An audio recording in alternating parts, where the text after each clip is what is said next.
What's up, guys? It's Jihad from the Nukeclear podcast. Just want to give a shout out to one of the brands I am personally an ambassador of, and that would be Pyre. You guys can check them out at mypyre.com. They have things from energy to performance and health supplements. And right now they have two lines, Mana and God Mode. I use them for a pick-me-up throughout the day. They have mental and clarity boosting properties. They're gluten-free, they're vegan. I use them personally after a workout or during a long gaming session. Definitely check them out. And right now you can get a 20% off discount. That's right, 20% off discount if you use my discount code REIGN215. That's REIGN 215. Definitely check them out. They have health and energy supplements and gaming merch. Head over there now. Hey guys, welcome to Nukeclear Podcast. This is another episode. To my right is Jihad. To my left is Matt. And I'm a person. Hi. So this has been an eventful last 2 weeks. I went to a wedding. You got sick. You're still dealing with hotel bullshit. You've been working like a fucking king, and it's just been very eventful. We have another project coming up in the next 2 weeks that we're going to start recording for our, but just to start off, how was your week? Tell you, I was a little bit sick in Minaj, was not feeling too well, did not feel good. Thank God it wasn't the big Rona, but, Big Ron. Big Ron, whatever, Big Roni. But I was all right, man. I recovered pretty quickly. I've been taking a lot of care of myself, so that was probably one of the quickest colds I've ever gotten over, in a very short amount of time. Other than that, man, I was watching Squid Game. That was really good. Okay. That kept me hooked. It's about like 9 episodes long. Every episode's about like 45 minutes to an hour. Is it actually good, or is it just because of that girl with the big lips? She's cute as fuck, bro. I'm not even gonna hold you. Some Young Book, something like that. I can't remember. I can't pronounce the name. names are hard. But oh yeah, very hard. But no, it's genuinely a compelling series. It takes a lot of, the thing that really hooked me is that it takes a lot of tropes and plot lines from other series. Like, I think it was definitely it was probably inspired by manga and Dead Man Wonderland. Not probably, but also it's also a theme in certain series too. Like, people get together to pay off these debts with these death games and whatnot. Yeah. That's it's a. I just thought it was Korean Saw. It is actually. If you actually watch it, it does take a little bit from Saw. Like, there's a lot of twists and turns. I definitely recommend it. Like, check it out sometime during this week if you have time. I think you're really gonna like it. I don't do horror. Like another like Bird Box hype train. Yeah. Because that's kind of what I was worried about. Yeah. That like everyone was just like hyping it up and it like. No, it's genuinely pretty good actually. Okay. And it's very short, so like it's not something you really have to make a huge commitment to. It's only one season, or Yeah, right now it's one season. It's just confirmed this second. Yeah. Okay, cool. So it's either gonna get it. The way it ends is it's very open ended, and there's a twist at the end, and that makes it. It could definitely get a second season, or it could be left open ended. There's a lot of possibility there. I would definitely. Yeah, I'm not gonna spoil anything. I would definitely recommend watching it. It's really good. Reminds me of Gantz a little bit. Ooh. Just like the storyline and how people go back to this game and whatnot. Other than that, been working on a few things. We've got things in the works for season 3 and a couple other side projects coming up. That we'll be doing at Little Brother, by the way. Confirmed. Yeah, of course. Yeah. Unfortunately. Oh. How about you guys? I'll let you go. Yeah, pretty good. I've just been here working, juggling a couple projects right now, trying to hit some deadlines for this weekend. Started and caught up with Demon Slayer this week. Okay. Yeah, they put me on. We've been watching As a House. We just watched the movie last night, and I think season 2 just dropped this past week. I think, yeah. But the first 8 episodes are just director's cuts of the movie. Exactly, yeah. So the real new shit don't come until December, but pretty good so far. I'm really enjoying the art style of that shit's crazy. It's amazing. It's so the way fluid. They animate that and the 3D animation they use, all of the glow and stuff on the different sword techniques. Yeah. How'd you immaculate. like the movie?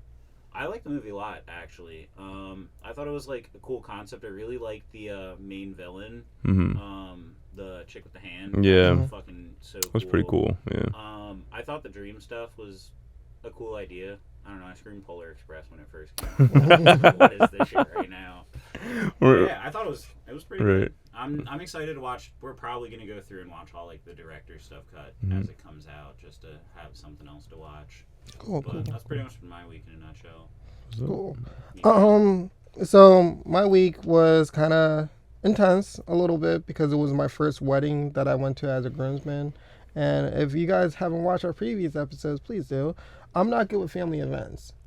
So I was drinking that whole entire week, and I don't even like drinking, but it was just like, oh, anxiety. I don't want to cry. That's a lie. He loves Henny. There was no. Oh yeah, you did tell me there was no Henny. There was no Henny. Damn, that's tragic. Yeah, bro. There were no. They had E&J though. Which is weird, but It's how do they not have? Whatever. And bars close at 11 o'clock, like open bar. Where was it at? Warrenton. Oh. It was a whole Is that situation. PA or is that New Jersey? Bucks County. Ew. Okay, yeah, makes sense. Damn. Yeah, that was a whole experience. It was great. It was amazing. Like, my brother got married, and my sister-in-law, they, got married. They look beautiful. I wouldn't recommend it. Come on. I mean, you're not wrong. I mean, I wouldn't recommend marriage for myself, but it's just like, I was really happy the whole entire time. Until like the last 20 minutes, there was some ratchet shit. And like, bro, because I don't want to get into it on here. I'll keep it light. Like, I realized how old I'm getting now, because the same shit that would have had me going goo goo gaga, going like, yes, this is me, this is energy. Like, there was a fight towards the end, and like, I was just like, come on, man. Like almost like a fist fight, like bottles being thrown in, like about to be thrown and shit. And I'm like, usually like younger me would have been like, yes, demon time. Awesome, amazing.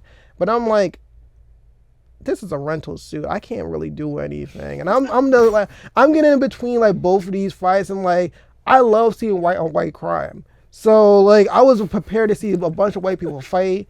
Like, I made peace with one of the groomsmen like that day, and like, I was like, yo, if you ever get into a fight, I got your back. I didn't realize that I'll have to do that like 3 hours later.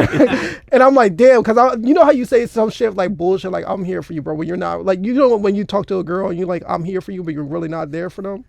Like, it was one of those off statements. So I really had to like do it. And I was like, fuck. So like, there was about to be a fight. He was about to do some dumb shit, and like, he wasn't even in the wrong, and I had to stop him from doing it. And I'm like, fuck.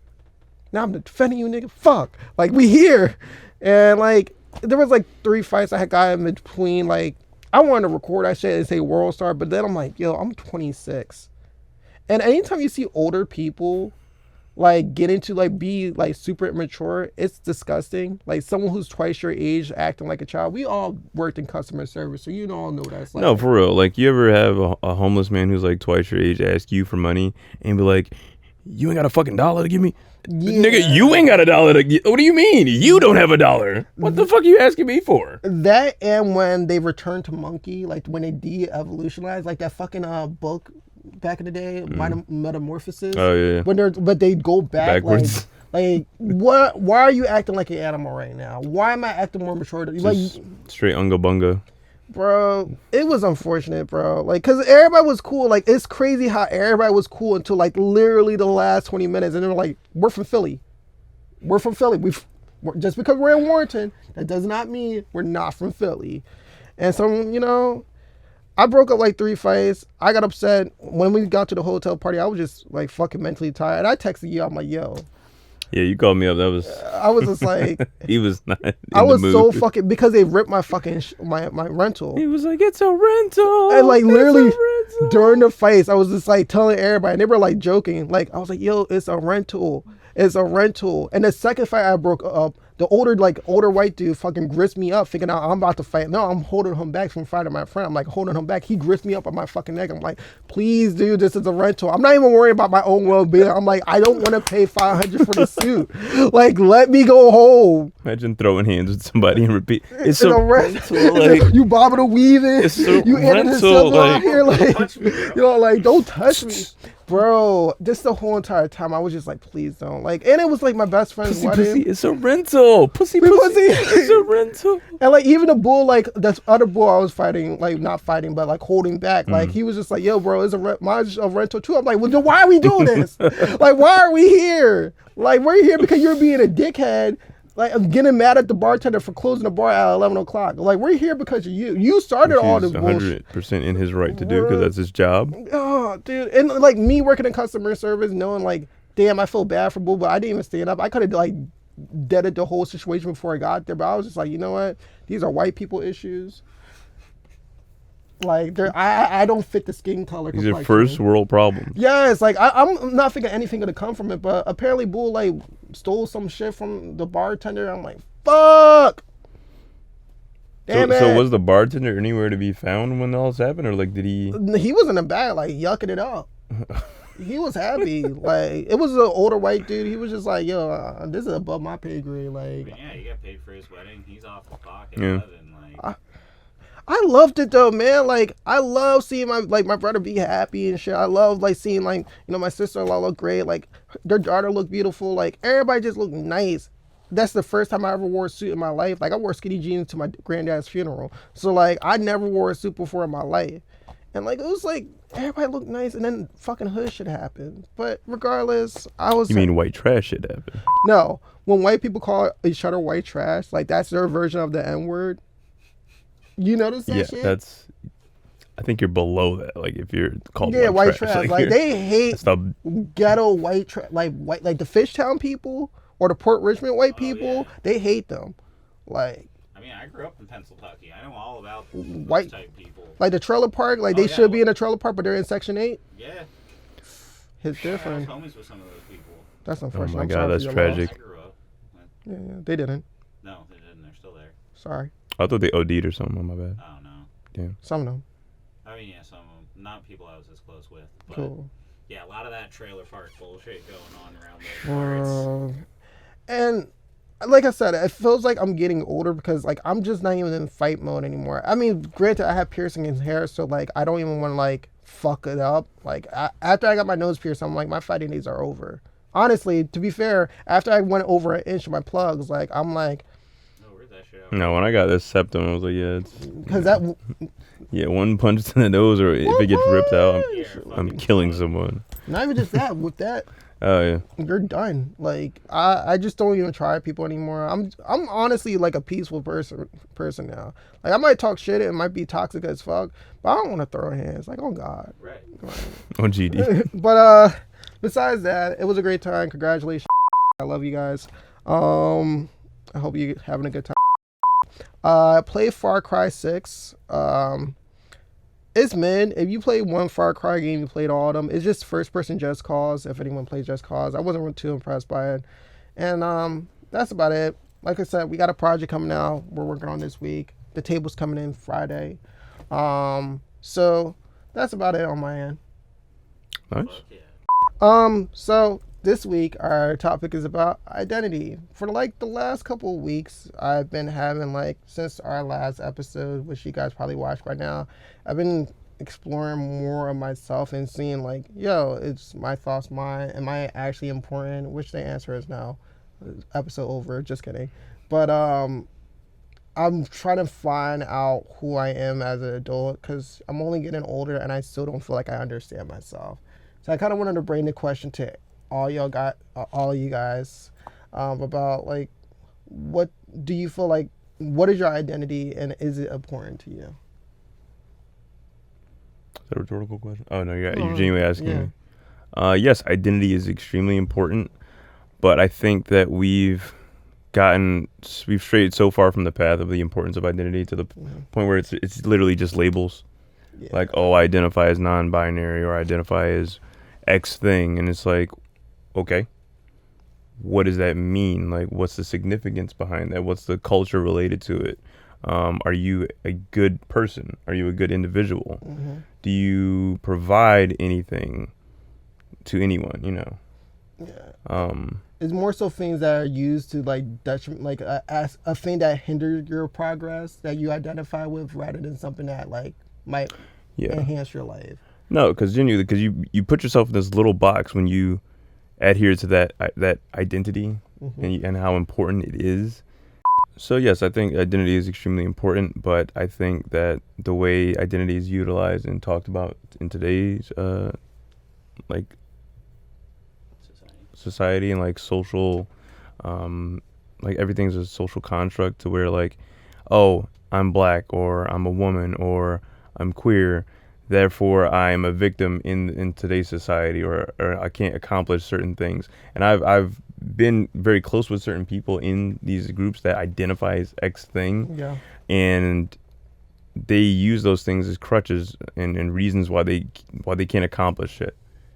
And even though they have examples of people who actually walked the same life, literally lived at the same house you did, same location, same neighborhood, and did it, but you're just like, I can't. Yeah, it's literally avoiding accountability for anything.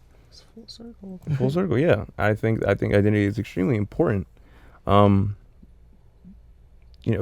not forgetting where you come from, the things you had to overcome to get there. Yeah, that's so empowering to say that. Whether you're a black entrepreneur, a black musician, what have you, black artist, it's fantastic to have the ability to say that once you reach those heights of accomplishments. Yeah. But now again, it's just simply used to be a detriment to your existence. You're this thing, and that therefore you can't do X, Y, and Z because there's something put in place. But albeit, yes, there were things systematically put in place throughout the history of this country, absolutely, without a doubt.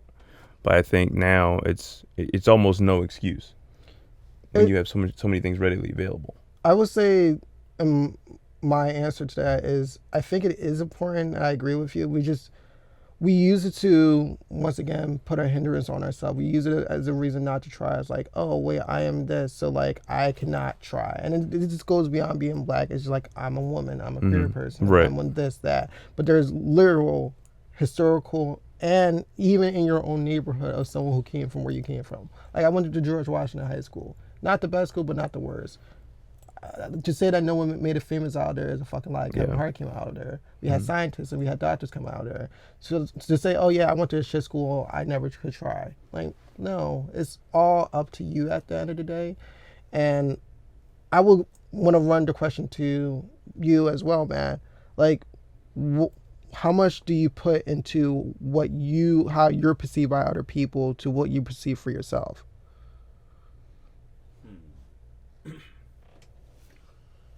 I would say I don't try very hard to like be perceived a specific way. I feel like I have an identity that I've slowly kind of like shaped over the years, which is like I remember when I started like dressing like a skater in middle school, and I was always like a year behind everyone else, but once I started like wearing skinny jeans and bright colored pants, I didn't stop, but everyone else stopped, and I've like slowly acquired things that I like over time, or things that I feel like resonate with me to like acquire an identity.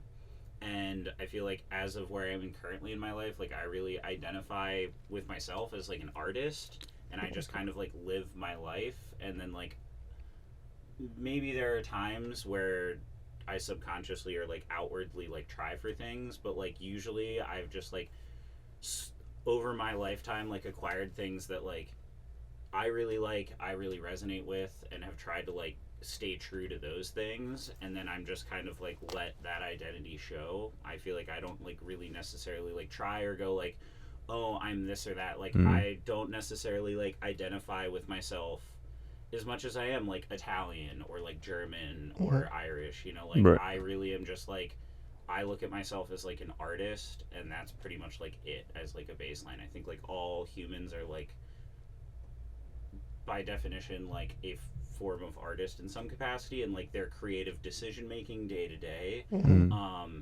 But yeah, personally, like for my own identity, it's something more like for me. And obviously I mean, I guess it would feel weird if someone like misperceives you, if you will, or is like, oh, Matt is like this type of a person, and I'm like, well, shit, like that's not how I identify with myself at all. That would suck, but I feel like I don't necessarily like actively like try to like show an identity I see what you're to saying. people. You know what I mean? I feel like I have like a pretty strong root in like who I am, and I just try to like openly be myself, like transparently, you know. I will agree with that. I would that be the same for you? You more so consider yourself more so than an artist, more so than anything else? Yeah, I would say so. I would identify with that.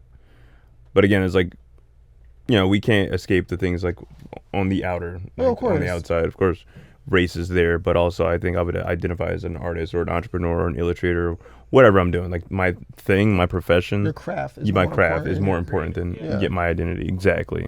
I think that is how we should really go about, identifying What people. makes your identity too. Absolutely. Yeah. You know, Yeah. because it's like, what do you do every day? You know, like what do you like? Like if you read a lot of manga, if you watch anime, Yeah. if you like draw a lot, like and you're an artist, like that becomes your identity from you doing those things all Precisely. the time. You know, and I think it's really easy to cycle back to what you had originally said. I think a lot of people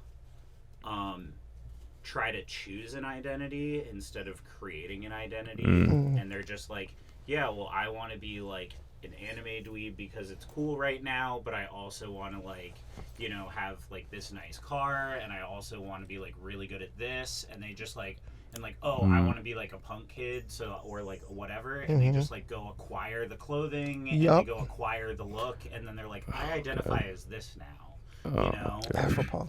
and like to each their own, but like, yeah, I think it's very different when it's like, hey, like this is just like what I do every day, and like, I'm a little older than you guys, but like around the time when Homestuck came out, and all these fucking kids were dressed up in their Homestuck get outs and the little colorful horns and I did shit. remember. Oh god, that was the most obnoxious era of all time. Oh, you said Homestuck. Homestuck, Not like, homesick. My bad. not home. No, not a day to remember. Homesick. Homestuck, the web comic web series Never heard of it. thing. Good. It was like a huge thing on Tumblr and Twitter, and then yeah. But Cool. thank God it's like fallen into the dark, deep depths in the web where it belongs. It's got a cult following. I'm sorry if I offended you, Homestuck folks, but Jesus Christ, bro. Yeah, identity, man. yeah. What about you, Mikael? Do you feel the same way? As I've been more creative, because after art school, like after I dropped out of art school in my junior-ish year, because art school was fucked up and we didn't even have years, we had semesters. We never actually called ourselves freshman, sophomore, and junior. But essentially my junior year, I dropped out of art school, and it really killed art for me. So at that point, I was just a Verizon employee. I said it where I work, fuck, but who cares? I was just a Verizon employee for the last 5 years of my life. Like anything was, my whole life was just my work. So if you ask me about, oh, what's the triple play? What's the gig internet? What's our internet speeds? I would know that by heart, but you ask me anything that I like about myself, I'd be like, Couldn't tell you. and that's been my whole vibe of trying to find that again, because after I haven't worked at that job in over a year and a half now, and I'm still trying to rebuild like a healthy sleeping schedule, a healthy life in general, because I'm still decommissioning myself. I'll go into like a barbershop, which was like a couple of weeks ago with my friend, and I see like a 7100, which is a cable box. I'm like, oh, you have Verizon. What plan you have? And I'm already in work mode. I was like trying to get them an upgrade or some shit. I'm like, what the fuck is wrong with me? And that was the point where I'm like, I don't even know if I am a person. And I went through all the music I listened to in the last couple of weeks, everything I enjoyed, to see if I actually enjoyed it. Yeah. Like listening to the same song over and over again. Do I enjoy it, or was it like, I think we talked about it before, like At the Skylines. I really liked that band, but I didn't because other people said when I was in high school that they fucking suck, or Abandon All Ships, or Attila. Right. Literally have an album called Guilty Pleasure because I fucking love Attila. Attila was my Linkin Park. Right. So like that whole rap rock bullshit that everybody think is cringy, or like Limp Bizkit or Korn, but I was trying to see like, yo, but did I like them? The political beliefs do I have? Do I believe them, or are those the thoughts of the masses that I always hung around? Like if you went to art school, your whole, even before I went to work, like your whole identity is what your friends are thinking. The shit that you're into. I went to school when Trump was running for office, so like that whole like super lib, big lib, right. that was me. And then I didn't even like identify with that like a year into that because I didn't really fuck with those people. Right, because you kind of become converted to the people you hang around with. Yes, you are your absolutely. Yeah. Yeah, you adapt personality traits and things from people from like being around them. Like if you hang out with your friend from out of town for a week straight, like you'll probably notice you're speaking a little different. Yeah, exactly. You know?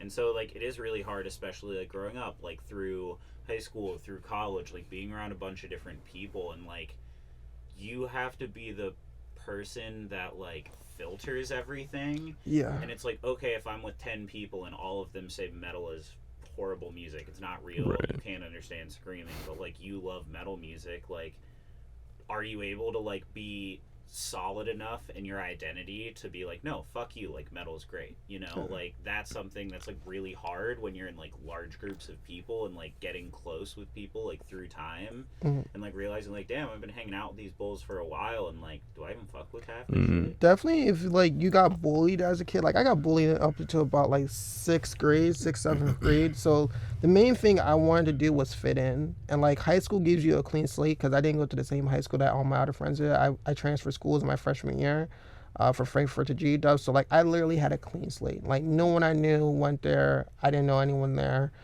and like I could restart the persona I wanted to be. I wasn't getting bullied in high school. No one knew me. No one knew my past. So it was like a restart button. And even then, I was just like, wait, you're into this? Like, wait, you want to go to the woods and smoke weed every day? I don't smoke, but I'll be around it. And I hated it. Like, I hated drugs and alcohol, that whole entire vibe. But I put myself around it because I wanted friends. Yeah. And, like, I started making certain jokes, being humorous in different type of ways that I never was before, just to appease other people. But now since I'm at this whole, like, fuck everybody now, and not, like, on some nihilist or misanthropic bullshit, but it's like, I kind of need to be a narcissist, so to speak. Gaslight girl boss. Oh my God. But, like, I kind of need to, like, put myself first in every scenario, and that's why it's hard to say, like, identity is important, but it's hard to be comfortable with yourself. Exactly, yeah. And not use, like, because even when I was younger, I used to use the whole, like, I have this against me, I have that against me, I'm dark-skinned, I'm black, I'm awkward, I'm tall, I'm lanky. Like, I always use everything against me rather than use it as a positive. Right. Like, I bring something unique to a friend group or a conversation or a unique perspective if I'm thinking for me. If I'm not thinking for anyone else, or I'm not trying to just shut my mouth and say the right things to appease someone else, because we all did that before. We're people pleasing. Absolutely. Like, people pleasing is, granted, I do stand up. I'm in a business of people pleasing. The content we're doing is people pleasing essentially, but I still always want to have my own concept and where I'm coming from without fear of being canceled, without fear of being like, oh, I don't like him anymore just because of that. Yeah, and like having your own voice, your own thoughts and opinions, like that comes with having your own identity. If you're just a yes man and like everything your homies say, you take, you know, like if you're out here like watching like informative YouTube and you're only watching one source and repeating it, opposed to like watching multiple sources and making your own opinion on it and like having your own thoughts. Like, yeah, if you're just in a group and you're just like, okay, well, I think if I say this, everyone will like it. Like, that's fucked up, you know? And it's hard to, like, get back and, like, be, like, solid in your identity, you know what I mean? And I think when you get to that point in your life where you're no longer in school, but you're still sort of doing the same thing over and over again, like the repetition, the way you're taught in school, it's like you never left because you're simply just regurgitating everything that you constantly watch over and over again. Yeah, and it becomes like like talking about like working a 9 to 5, like that becomes such a huge part of your identity. And that's why, like, everyone's always like, oh, like, find a job you love and you won't work a day in your life, is like the idea of just like, yeah, because like kind of like what I was saying before, like my whole thought process on being something, identity, or like you become that thing by actively doing it every day. Right. Like a 50-year-old can turn around and say, I'm a musician. It doesn't make them a musician. No. But if you play guitar every day of your life, or music every day of your life, like you innately are a musician, whether you label yourself as it or not. So it's like, for all of these things, I feel like it's just like finding out who you actually are and like holding true to that, and just like in that 9 to 5, if you're there every day, like that is a huge part of who you are. Whereas like if you are able to like break away from that, or when you left a year and a half ago, you're like, okay, shit, like that's not who I am anymore. Like, who am I? Like, what am I doing? And it's like, where do you spend your time, your thoughts, and like what information do you like consume to keep you there? Right. I feel like the best thing that lifestyle did for me, that working a 9 to 5, is customer service. I think it made me realize how good I am with communicating with people on a person-to-person basis, which made me want to do stand-up more, which made me want to do more comedic things.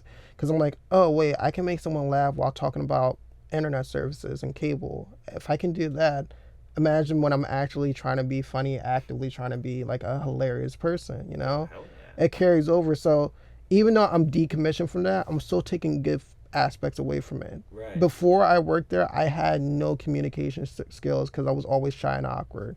Now I can have a one-off conversation with my Uber driver tried to sell me drugs. Oh. And I was just talking to him about like Deontay Wilder and Tyson Fury fight. Like if I could have communication where someone wants to sell me drugs, dead ass, like you can, when it's not being an empath or whatever, but when it's a gift to have people open up and tell you about their lives. Certain people, my brother doesn't get that a lot with his Uber drivers. Like he says, none of his drivers want to talk to him. Every one of my drivers, even if they barely speak English, wants to talk to me. Because it's the vibe I give off, the energy I give off, so to speak. It's more so like, hey, communicate with me. I want to talk. And I feel like that's something I got from customer service, which is a great thing. Yeah, I can definitely attest to that, because working years in customer service definitely it allowed me to open up a lot more to people. And even a colleague of mine even told me that, like, wow, like why are you so good at small talk? And I was like, I do this every day. Like, it's my job to literally, Dude. Even though I genuinely despise and hate small talk. I just don't like it, but I'm good at it. I can do it. I'm sort of a people person, even though I am an introvert. I can be empathetic or understanding towards other people and talk about shit. We've been cool for 10 years. I remember how you were like when we first started hanging out, and to the person you are now, like you were like a one-word nigga. Like you were I like, especially my middle school and high school experiences, like I was not a talkative person. No. Throughout middle school and grade school, I was bullied and whatnot, so I felt like even my words didn't really have any weight or any value, or speaking was not really much worth it. But when I got to high school, same experience, clean slate. No one there knew me. I didn't know anyone there, and I genuinely didn't say anything. Everyone just knew me as the guy with the deep voice. Yeah, that's it. When I did speak, I was just the guy with the voice. Very Manilow. But I was the weird kid that like listened. No one really knew much about me. I was really well spoken. I played guitar and like was into metal music, and I skated and played video games and shit like that. I was also known as a kid with the washboard abs, which is hilarious. But no, man, like I was definitely that guy, and I went through high school just quiet, hated everyone. I was just kind of there to just get my my diploma and go home. But eventually, like I think in the latter half of school, I made more friends, and started opening up a bit more to people. So Dude, my grades fucking took a dip after I had a friend group that like we had this place called a tunnel in Parkwood that we would always hang out at. Mhm. So I went to truancy my junior year of high school because I missed that many days of school. I was Bro, what the dude. fuck were you I missed on? 122 days of school. How the you missed half the fucking year? What the Yeah, fuck? like I was either coming in late or not going in because my parents worked the day Bruh. shift. Like my mom and my stepdad worked the day shift. Oh, so you were already on So demon I time. was like, I had a whole house, a basement to my house. I was letting girls in. Like I was living every day. We had a fucking treadmill, so we used to like fucking throw thumbtacks and make like a fucking temple run experience. What the fuck? Dude, it was so bad for me. Like my grades, I went from like having a 3.2 to like a 1.8 before I Jesus graduated. fucking Christ. And not because I was like not smart. It was like more so like I don't care. I don't care. Like I have friends. The one thing I wanted my whole, and granted I have friends in middle school, but like a friend group that you can actually hang out outside and your parents allowing you to go outside now. Cause my mom stopped caring like after high school. Like my mom was like, yo, go outside, do whatever you want. Right. Like I don't even care if you make it home tonight. Like that type of bullshit. Cause I'm in a nice area. My mom like got Yeah. me out the hood, so she did her job. I'm in the suburbs, and granted there's so ratchet shit that happened, but I kind of just went off the deep end and just like people please, because now I have the one thing I was looking for. So now I don't even need to build up my identity anymore. So having that clean slate when I'm going to high school, all gone. I have my people. I have my tribe, so to speak. Right. But what happens when you outgrow that tribe? Or what happens when you guys go your separate ways? Not even outgrow them, but like you guys just grow apart. Mm-hmm. Then that's when you're alone. And that's what happened when I went to college. Like I was alone again. None of my friends who I went to high school with went to college with me, and during that time I experienced homelessness. So like I lost all those people and I had to be alone, and that was the first time I was like, oh shit, I'm alone. I don't have anyone again, and I felt like a child. I reverted back to monkey, so to speak. Like I reverted back to the stage. You were in a very vulnerable state, and Yeah. that can definitely like put you in a fugue state to be like, Yeah, it's like all my growth, like every time I made growth, Mhm. and this is the first time I made like long-term growth for Right. myself, like anytime I made growth, there was something that already like knocked it off. yeah. So you took a step back, 2 steps, 2 steps forward, 4 steps back. exactly. Like- Nah, I feel that, but I think like what you said about the tribe is that sometimes we have to go through sort of a coming of age experience. Yeah. So there's definitely going to be adversity, and just like we spoke about before, like identity, I think that we definitely get to a trials and tribulations stage in our life where we have to definitely overcome that adversity. So we can sit here and say like, hey man, you're going to present me with this idea that, just because you identify as X, Y, Z, you can't accomplish this thing. Well, I'm standing here telling you, this is what I went through. You can do it. It's not impossible. Where there's a will, there's a way. Do you think going through everything you went through in your life kind of made you more like cold to like hearing people's struggles? No, no, not at all. Not based I off think, what you're saying. I'm just saying in general, like have Right. life made you more stone? I think when you work in customer service and your job is literally to listen to white people with a lot of money bitch, moan, and complain about first world problems, Yup. you definitely get to a point where you're just like, okay, that's nice. Well, anyways, And then? that's unfortunate. Like, wow, I'm so sorry you had to deal with this unfortunate event. Very minor inconvenience. Housekeeping didn't come and clean your shitty pigsty of a room because you apparently don't know how to clean up after yourself. So sorry about that. I think like it definitely makes you very cold, and it makes you unsympathetic to their issue. But that I don't think that really applies to people with like legitimate issues when they tell you about like what is going on in their life or what they had to deal with. I think that I still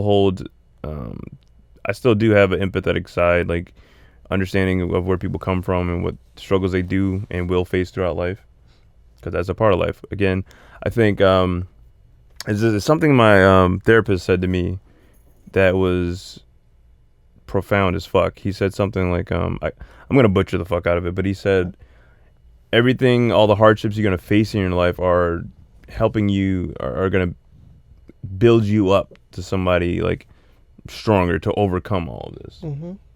All that shit that you're gonna face throughout your life is literally going to help you in the end. You're gonna be suffering today, tomorrow, what have you, but if you overcome those odds, you'll be better for it. trauma is either gonna build you, break you, or make you like just not want to try. Absolutely. Like you're either gonna become the victim or the abuser, or you're gonna become the hero. Yes. And nobody wants to be a victim. No, and I mean, apparently society wants to be victims now, but I'm trying to become, quote unquote, I've always felt like a side character.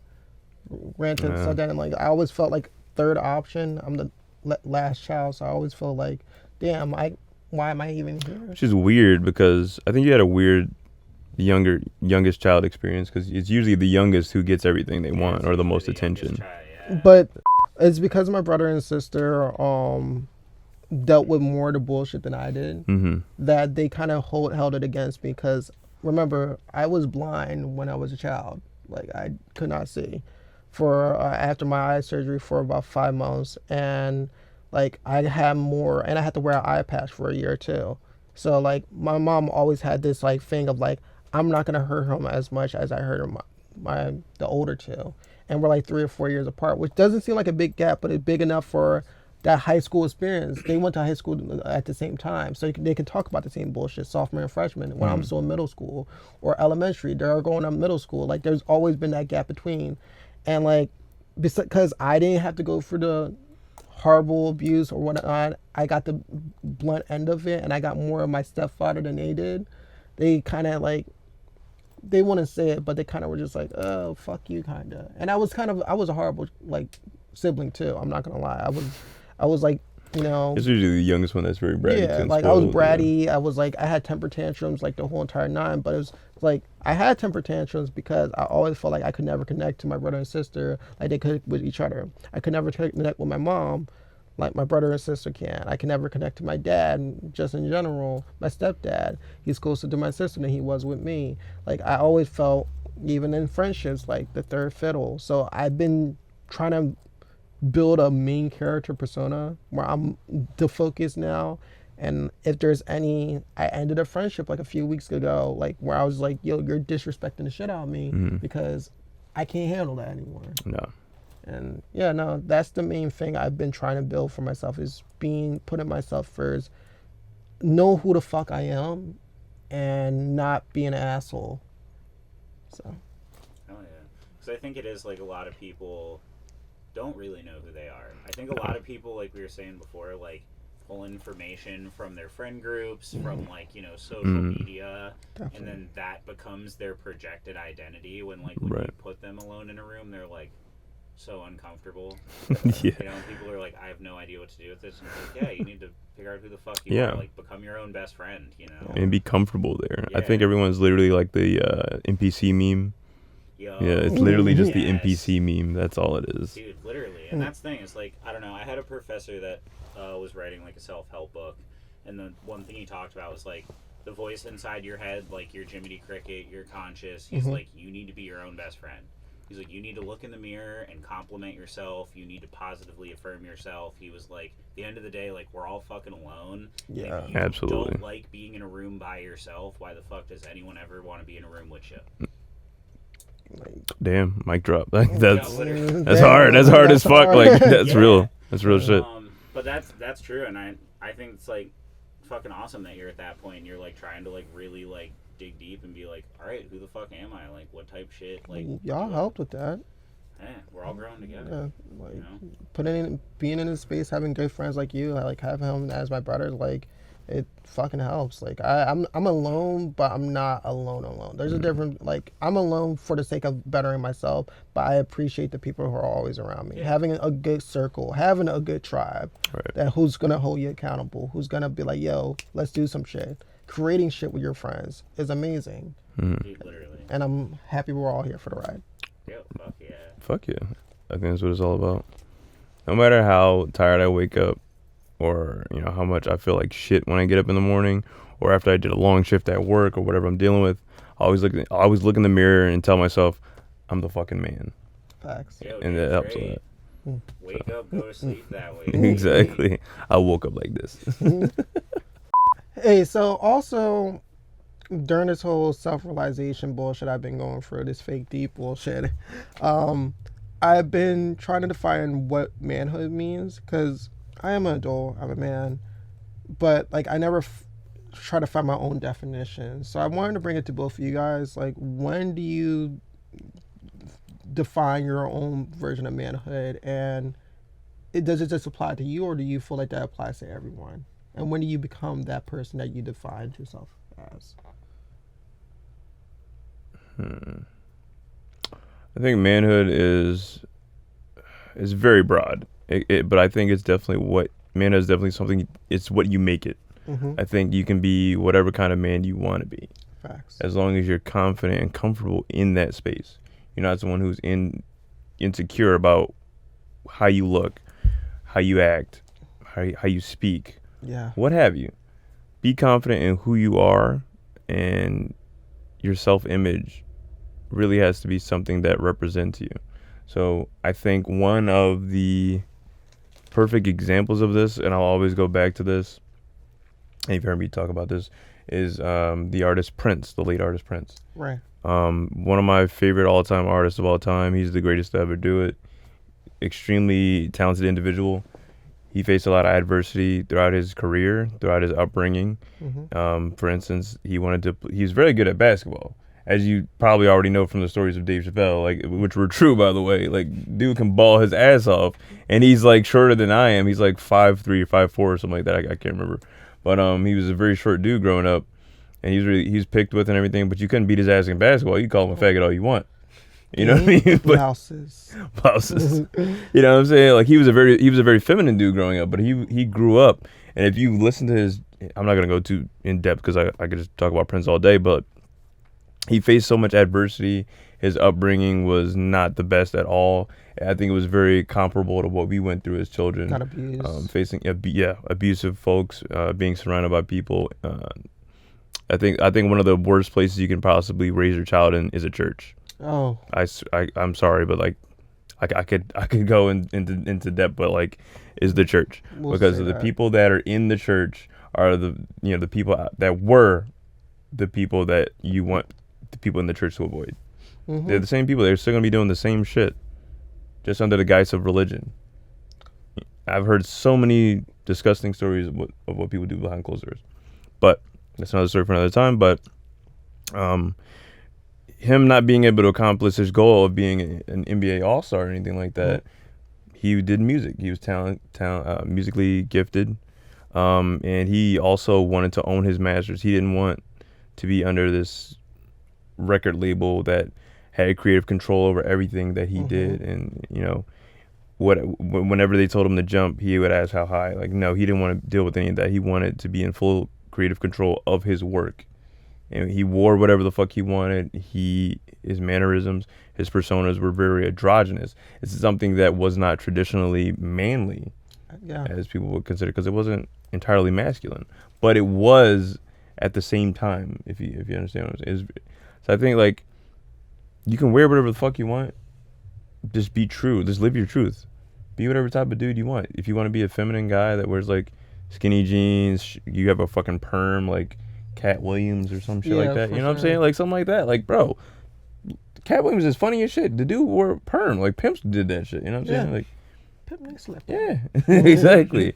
So I think, man is extremely broad.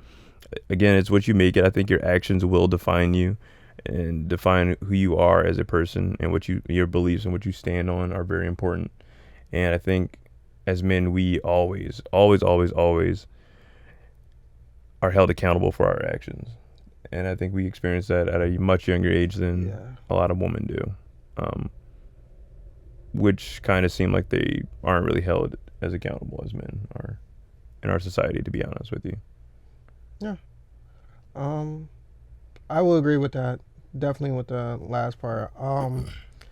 I think I'm gonna let this come back to me. I'll let you go, Matt. Okay.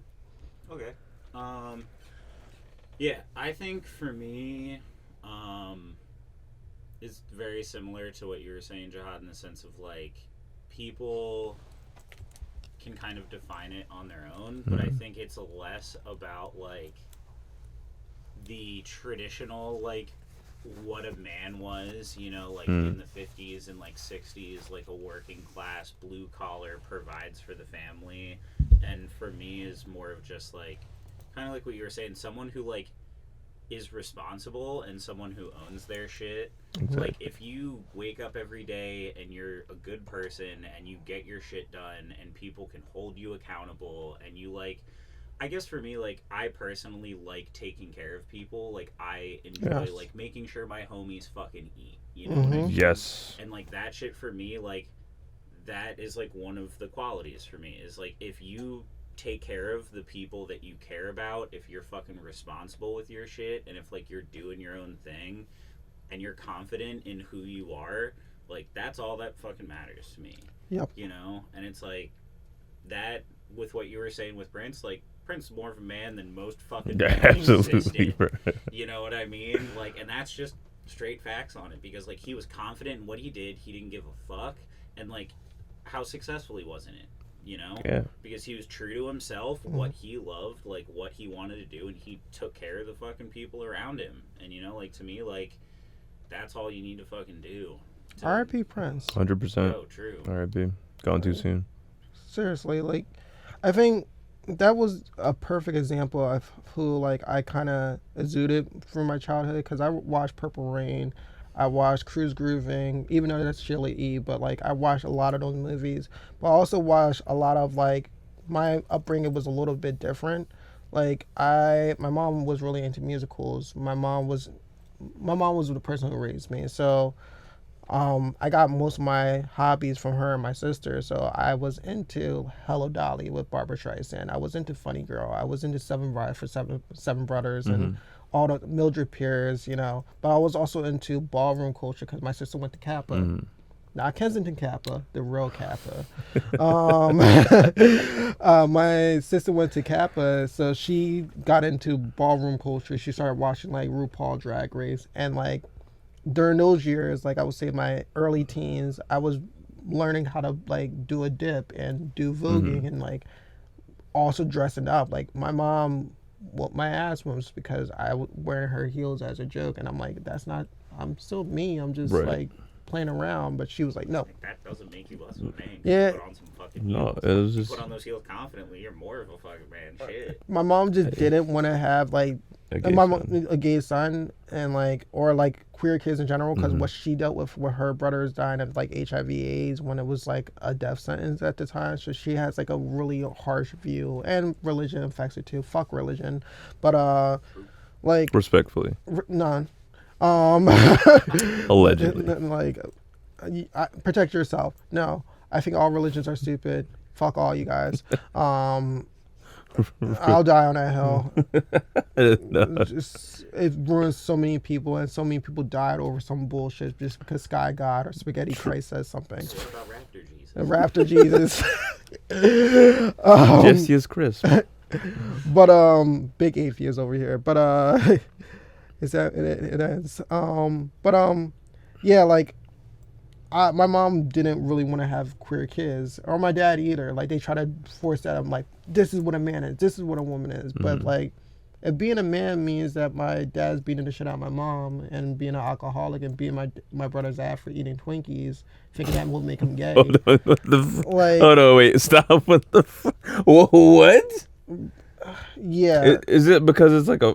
I don't even. So like my dad liked Twinkies. So one day that like he was eating, like he came home from work. He worked at the University of Arts. He came home and like I know, like I said, he fucked me up because if he would have stayed at that job, I would have been able to go there for free. Not Art Institute in Philadelphia. My school doesn't even exist anymore. Fuck you, Dad. Yeah, it's like he came home and he was just like mad as shit that my brother ate Twinkie, called him a faggot, whooped his ass, the whole nine. And I'm like, oh my god. And I was there for that. I'm like, so it kind of made me like want to be more of a man, because I already knew like around 15, I already knew like, oh yeah, my brother's queer. And my sister was out for the longest time. She went to Kappa. Blatantly obvious. Like, if you went to Kappa, it's pretty, come on, you're pretty good. Like so, probably yeah. Like, and that's the crazy thing. Like they try to push so much to make us to the person that they want us to be. My brother's an atheist and queer. My sister's religious, but she's also queer, and I am neither. and like you kind of fucked up. You kind of fucked up at the end. Mhm. Like at the end of the day, like my parents kind of didn't get what they wanted, but we became the people we wanted to be. But that also kind of, it was easier for my brother and sister because they had each other. Me coming towards the end, I'm like, who the fuck am I? Like who? I'm always having these identity crises, but they're so firm in their identity that they always had to deal with it because they always had to deal with the repercussions Of course. of being that. Like being black and queer is like. Yeah. It's a death sentence. Definitely when you have a manly dad who's like, I don't want none of that faggot shit, or like, Yeah, because blacks, we spoke about this, they're conservatives. they're very Believe it or conservative. not, Like yeah. it's surprising how bad Republicans are at marketing towards like black people because you guys can literally get them on real quick. Very quickly. Not no Herman Cain shit. Not some whatever black conservative you're talking about. Like And ironically, every year they want you to vote Democrat. yep. That's weird. It is real difficult for me to like figure out even on my identity because I think I'm straight, but like Straight until further notice. straight to further I say that as a joke, but being serious, like I think I am, but I think I forced that persona on me because I was like, I knew I wasn't gonna be the only straight child because my dad and mom got fuck around and try to force one thing and they got 2 queer kids, so I was like, oh, at the end of the day, I was gonna be the straight one. I was gonna be the one, come forward with my sexuality because I flirted with dudes before, like but I never wanted to do anything physical with them. Like, I really want to find out, and that's why I'm taking time for myself to see, like, yo, what am I actually interested in? Not just who I am as a person, but like, is this me really me, or this me was forced? Like I don't like challenging what your perception is and your definition of like what it is to be a man. Yeah. Like, do I have to be like completely fucking straight? Like, do I have to be religious? Do I have to like do any of these things that like throughout your life you've been like, okay, like these people have like instilled in me that like I have to do X, Y, and Z to reach this goal, and you're like reassessing like, no, like I can put on a pair of heels and still be a fucking man. Like I cannot be religious. I can be a little bit queer. Like I can do all of this shit and still be like a man in that sense. Yeah. You know what I mean? Because my favorite statement, two things that get most men have too much pride, and the two things that get men killed is pride and pussy. Pride and and it's pussy. just like, once again, not checking yourself, feeling like everything ends up with you, so you never like can depend on anyone else. That whole fear of like expressing your emotions, and then when you do, this is why a lot of men are abusive. They only have one emotion when they're sad or whatever. It goes to anger. It goes to violence. We only see red. Some of us. I'm But, gonna go like, big mad. Like, we only know what being mad is. We don't know what's feeling sad. We don't know what mourning is. Mourning, anything that is not happiness or pleasure, is anger and violence. And if that is what traditionally being a man is, I feel like the main thing I think everybody's going to the extreme of, but like I think we're just reforming, redefining a lot of things. Like the nuclear family.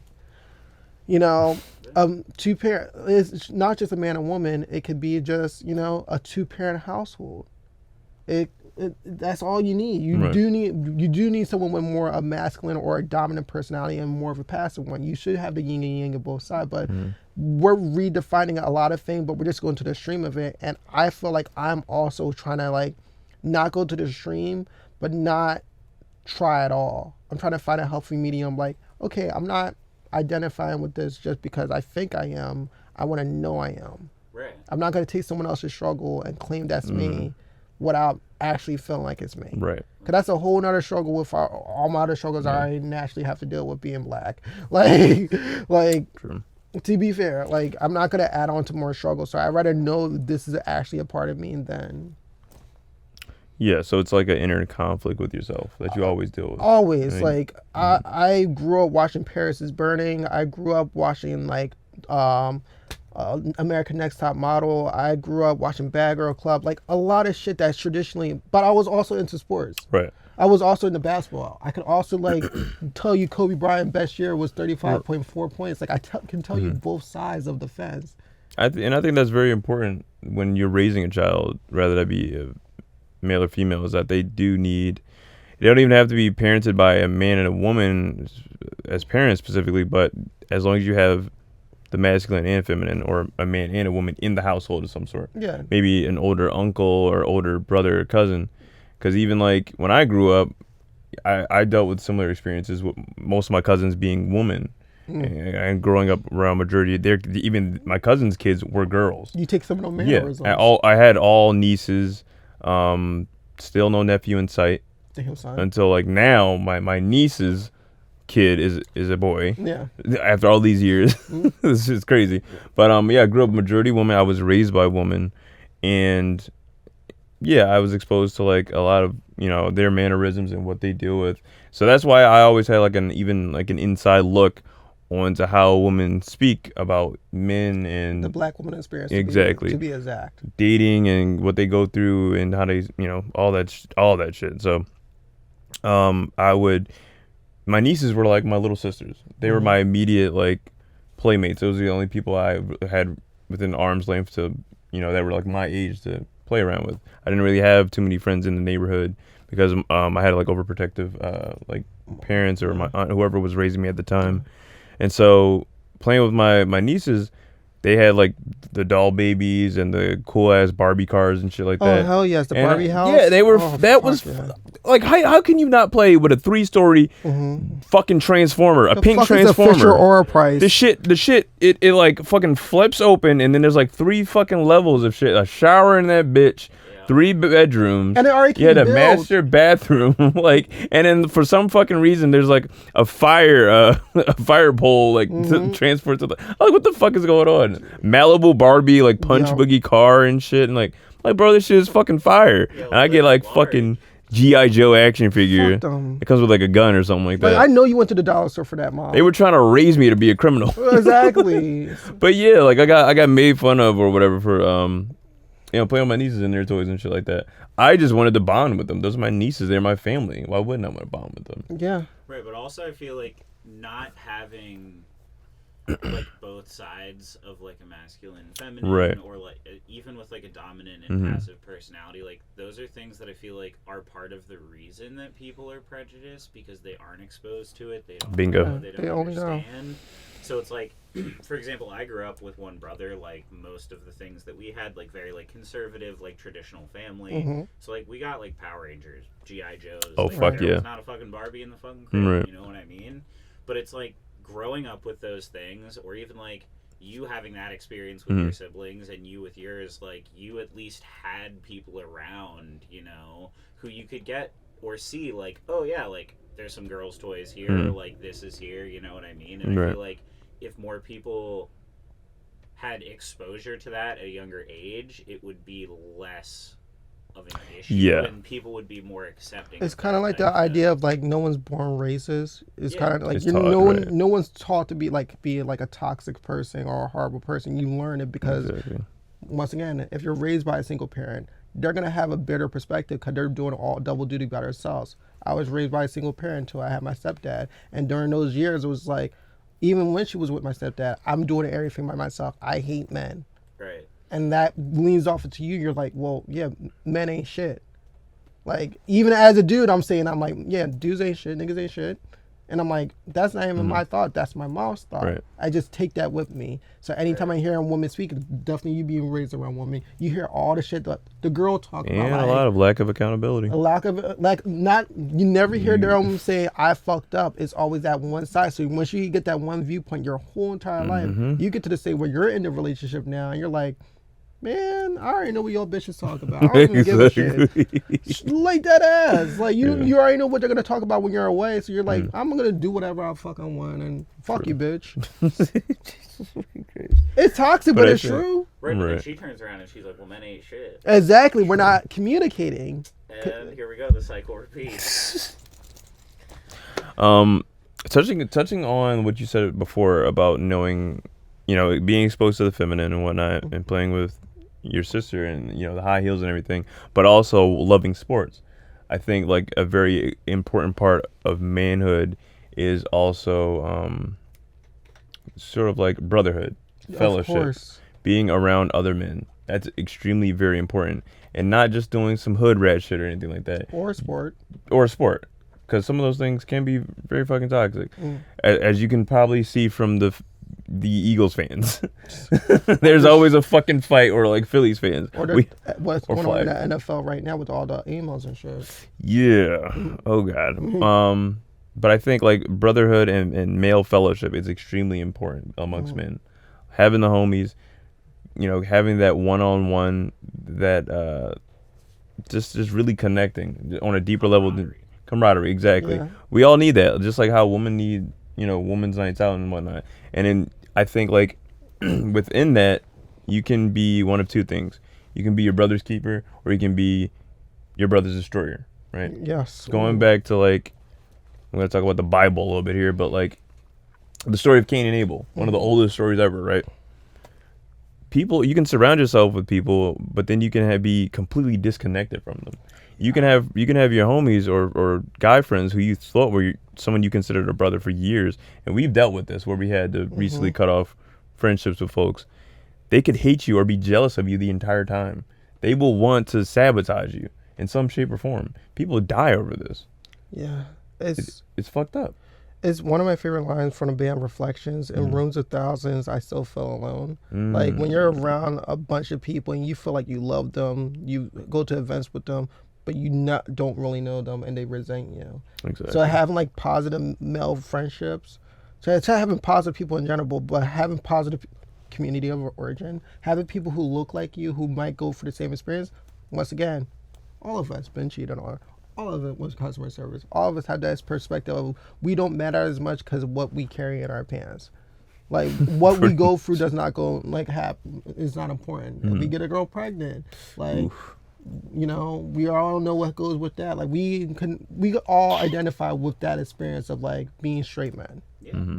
Or straight to fetishes. But like we all know what it feels like. So to have someone who's been in the dirt with you. Is a great feeling. And do you feel like you'll be the same person without that?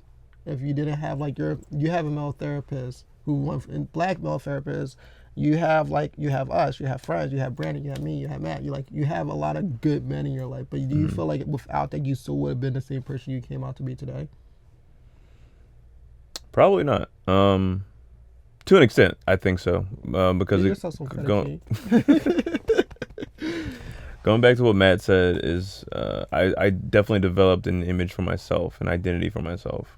Because I didn't have a male figure in my life per se. I had a stepdad, and this is not to take anything from him. I still do have a stepdad. Whatever. But I don't want to take any credit from him. But he wasn't someone I looked up to. He's definitely there. He's a provider, but not a mentor. Yeah, he's definitely. I mean, yeah, he has mentored me in some shapes or form I can't immediately think of, but he was definitely there. He was responsible. Yeah, I mean, but it was definitely like we had an estranged relationship where it was kind of a disconnect because I went so many years up until my mother got married when they met one another. I've lived majority of my life without a father, so I didn't really have anyone to fill that position, and I didn't care for anyone. How old were you when they got together? When they got together, I was around probably in 7th to 8th grade, I believe. Oh yeah, that's too far gone. Yeah, development. You already had to raise yourself enough. Exactly, and the immediate person I really had in my life that I would consider a father figure was probably my older brother, because he was the person that I saw get it out the mud, pretty much. Yeah. We came from the same thing. Abusive father. He has a different father than me. Him and my sister, they share the same father. I just have a different dad. I'm the youngest, but they dealt with a lot of shit with their pops. He was never there. He was never accountable, and he wanted to be out here running the streets doing the same shit he was doing, and didn't want to grow out of that or take care of his children. So they resented him for that, and they had to do exactly what I had to do, is build themselves up as into their own individuals and their own image of who they wanted to become. And my brother, he definitely had a lot of mishaps and whatnot, but he's definitely in a better place now than he was in the past. But he was definitely he bullied me, and like the irony of it, going back to talking about like sort of being around the feminine and the masculine, He didn't, me being the younger kid, he acted like he was too cool to even hang out with me. He had some of the coolest fucking toys and shit, the Hot Wheels. He's the reason primarily why I like the game, honestly, because he had all the new games and shit. We grew up playing like PlayStation, NES, yada yada yada. My siblings would fight over that fucking game all damn day and night. Actually, I would be there watching them. But those are still fond memories. But it's like, at the same time, you would bully me when I actually did something feminine, like playing with my nieces and shit like that. Yeah. But yeah, man, just watching him become the man that he is today and being responsible and taking accountability for, how he fucked up in the past and, things didn't go as planned. But he definitely, like, picked himself up by the bootstraps no matter what adversity he faced. He was, like, he moved out on his own, got his own car, taught himself how to drive and all that. Because, no parents really there for us at the time, but... I feel like the same way that you feel about your brother being like more so like your second or third parent is the same way I view my sister and my brother. Like, granted, like most of the time, even when I had my mom and stepdad, they were always working. So it was more so like they are raising me. Right. Primarily, mostly my sister, but my brother as well, like raising me. Whereas same with my like, sister, yeah. I call my sister my mom. Like, Same. I don't call my sister. I call her, I say mom. Like, sometimes I catch myself like, oh shit, you're not my mom, fuck. But like... Seriously, and definitely when I was homeless, my brother practically raised me. I stayed at a college that wasn't even mine. Shout out to Rosemont. They practically raised me in the years that I could have had like a older male figure. But it feels better knowing someone's closer to your age because they kind of went through some of the same shit they do. Like, my dad was born in 1971, so he wouldn't understand technology. Like, the technology growing up. He won't understand Facebook. Like, the issues of today that we're dealing with, the Facebook issues, the Twitter, dating, all that, like, they understand way better. So it's always cool having somewhat of a parent closer to your age or someone who's mentoring you. But that's where I kind of got more of my tendencies from my sister because, once again, I wanted to go to Kappa. I didn't get in. But like I picked up violin for 8 years because my sister and brother were doing that. I was going to musicals. I was doing all that shit just to appease my sister more so than anyone else. Because my brother and sister are living proof, but definitely my sister are living proof of being confident in your own person. Like I said, that queer shit, going back to the whole like homophobia is like the biggest sin. Like, you can be a murderer, and like your grandma will rather have you be a murderer than be gay. Oh, yeah. Like, that's a big thing. He so, share my baby. Like, he needs some milk. And my grandma was hella homophobic. Like, I fucking hate my grandma. Your dad, thank you. But, like, I fucking hated that whole experience of, like, just not being happy with myself. And to see them be more confident, it's like, I looked up to them and I was happy to have them. But, yeah. Cherish that. Yeah. Good. So to conclude on today's topic, I just want to say it goes without saying, is surround yourself with good people. Yeah. Really analyze the tribe that you belong to. And if you have to build it yourself, by all means do it. That's what life is about. It's about molding yourself into who you truly want to be and being true to that. People around you are really important to that. Yeah. Absolutely. Take a village to raise a child, but take a village to make an adult too. Man, that child can burn that village down very quickly. Yeah. I think that Itachi shit. literally, you could just murder your whole fucking clan in one night. So really surround yourself with people in your friend group who are going to build you, who are not going to be your destroyer, who aren't going to be a detriment to your health. If your friends are always talking about some depression shit and not like being happy or uplifting you, stay away. Please. I seen that shit in 4K. Literally the last couple of years, your friend just wanted to be depressed, and then they're not even friends because the only thing that kept them together was being angry. So once one starts being happy, they're like, "You're not really my friend." Yeah. No. So literally surround yourself with like not yes men either or yes women or yes people. Surround yourself with like good people. Yeah, and surround yourself with people that also have strong identities. Like people who like know what they believe and have strong opinions. You know? And, like, even if you don't agree. Yeah, even if you're different. Like, there have even been things we've talked about that like the three of us don't agree on, but it's like we're all still fucking homies. Because at the end of the day, like, if you have your identity, if you're rooted in your identity and you know what you believe, like, you're confident enough to argue it, you know? Having confidence is really attractive and is a positive trait to have. Being like one with yourself is the most attractive thing that someone can have. Not like sexually, but just like in terms of like someone being passionate about something. They're, you know, talking about like how you guys are about art, how you're about like doing your work. You're working your ass off to the fucking bone, probably taking years off your fucking life. And that's inspiring. It makes me want to do more projects. I didn't think about the $1 thing until I started coming in here. Like if we would have just kept recording back at the crib, I would have never had the idea until I found a space. I'm like, oh, there's equipment here. Oh, this is something I thought about. Oh wait, I can actually do it now. Yeah, and also like having like not only the thought but like the confidence to like execute that idea and be like, no, like I think this is a good idea. I trust like my opinion on this, and like people are gonna fuck with this. Like, let's do it, you know. Having talented friends like you, Vic, you know, Jahad, like that shit is iron. Like iron sharpens iron type of speak. Like having you being fucking. I knew you were good at art, but until like when you start making art for like us, like.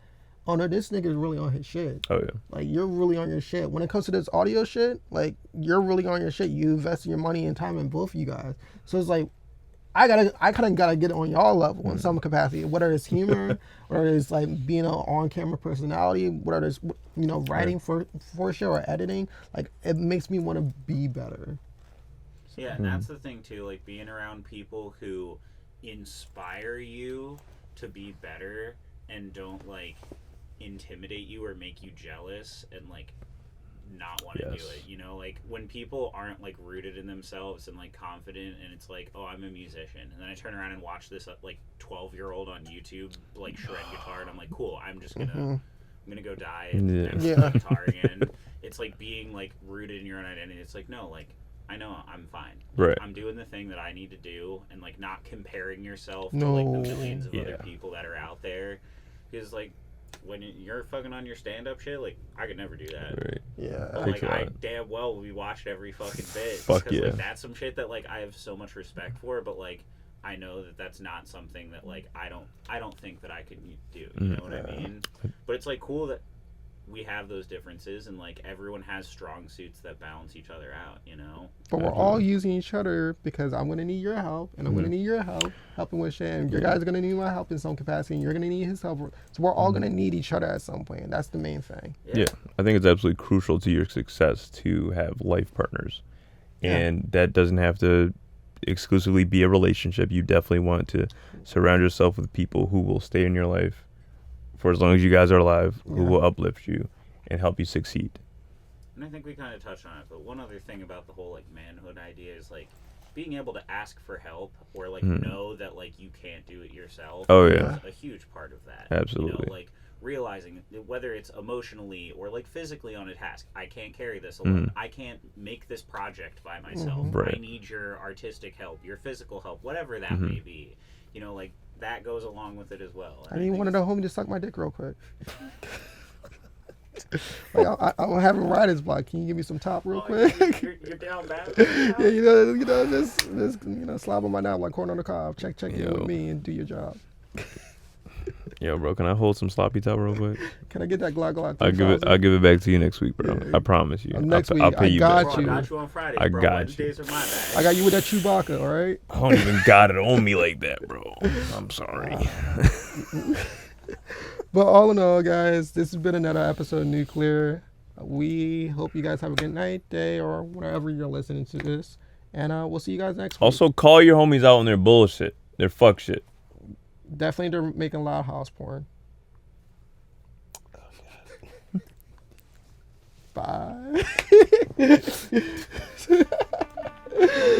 Oh, fucking shit. Oh, my God. That was a fantastic layout. had to go. But you're getting like real serious there for a second, and then like right at the end,